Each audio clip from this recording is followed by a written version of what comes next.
Hello, everyone. It's me, Shalmira, and today I want to talk about perfect is not power.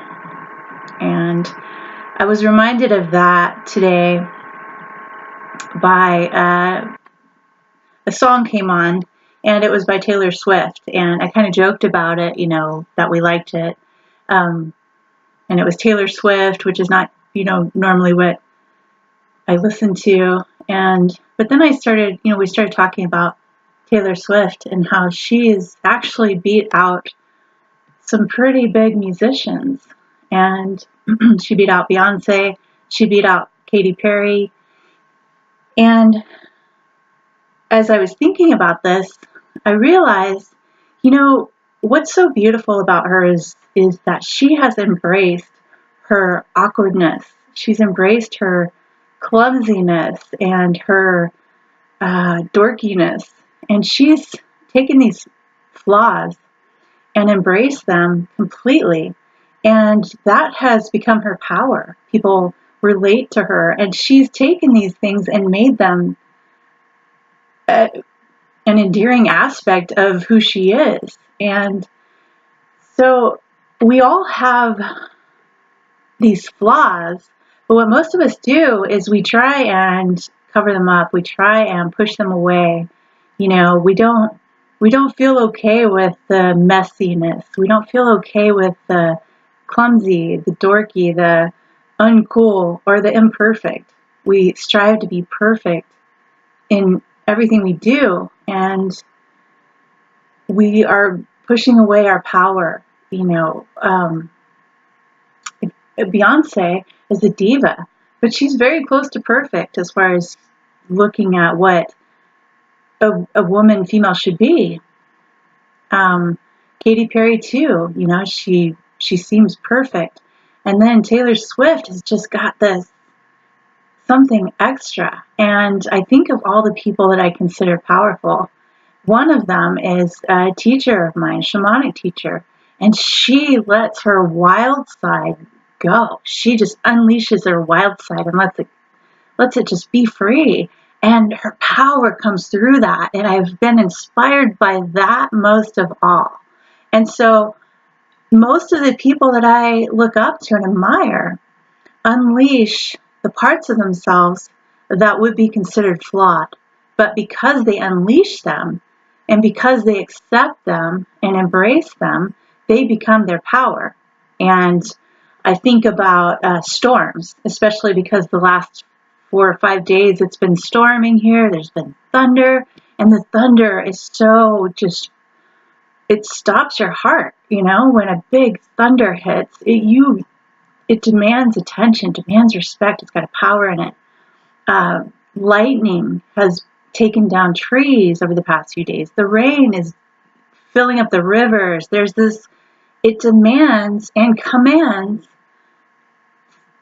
power and appreciation for power. And, I caught myself going, oh, I can't wait for the sun to come back. I can't wait for this, more ideal day to come. But what I realized is that we have to appreciate the storm in that. We have to appreciate our flaws, and we have to appreciate the dark as well as the light. And that's what it comes down to. There's destruction, there's creation, there's dark, there's light. And embracing it all is where we actually find our power again. And I talked about this a little yesterday in a different way. But I want to talk about this especially because for so many years I practiced and taught meditation and felt like there was a certain way to be. There was this certain enlightened state that I was heading to. And so it looked certain ways to me. It looked like light. It looked like stillness. It looked like a certain aspect. And it was, there was only room for the creative. And I didn't completely allow room for the destructive to come in and for the flow of both of them. There is something to making a choice and raising your vibration, but that doesn't mean that we don't allow the storms to come. And when the storms do come, we know that it's going to pass, it's going to wash away. And whatever it destroys, there will be creation coming behind it. And so with ourselves and with others, it's really important to also see that, in some of the darkest times of my life where I was in a dark night of the soul, I had no choice but to go through it and to allow it to really take me into that destruction and write it out and go into that.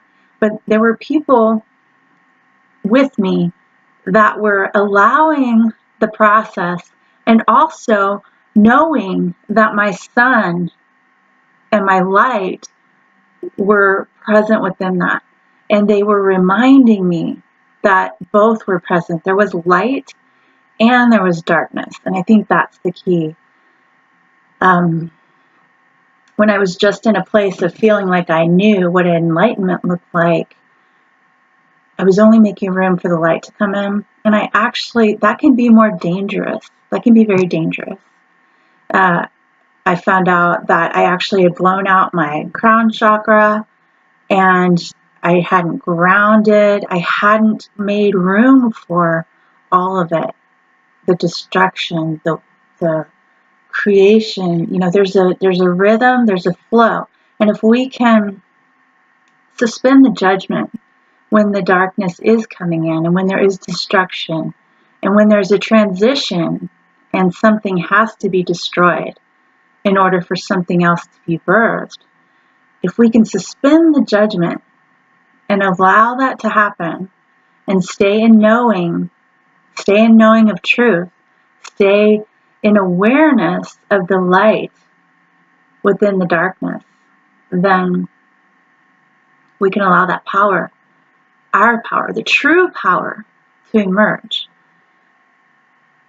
But when we only make room for the light and we go into judgment immediately, when we feel any sort of darkness, we feel like we have to get it away, we have to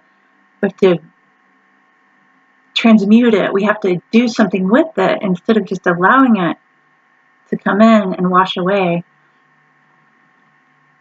It can be a very unbalanced state, and it can wreak havoc in a lot of ways. And I want to invite you to notice when you can see that destructive quality or that storm coming in. I want to invite you to notice the light within the dark. And part of that bringing the light into the dark is acknowledging what we were accustomed to judging. So if darkness is coming in and it's stirring up anger, or it's causing us to feel like we're messing up, I want you to look at those things that you're judging and see if you can allow space for them. See if you can accept those. Just like Taylor Swift did, the awkwardness. I mean, don't we all have that in some respect? And so can that be something that we're okay with? Can that be something that we're like, yeah, I'm awkward, and allow that darkness to turn into power? I got a wild side. I got a messy side. I'm a mess sometimes. And for so long, I've tried to hide that away. And now can I be okay with that messiness?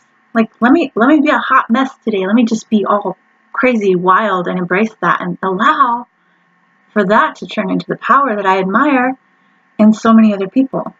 So I invite you to be conscious and be aware when these things come up, and just sit with it and notice it. What is it I'm judging?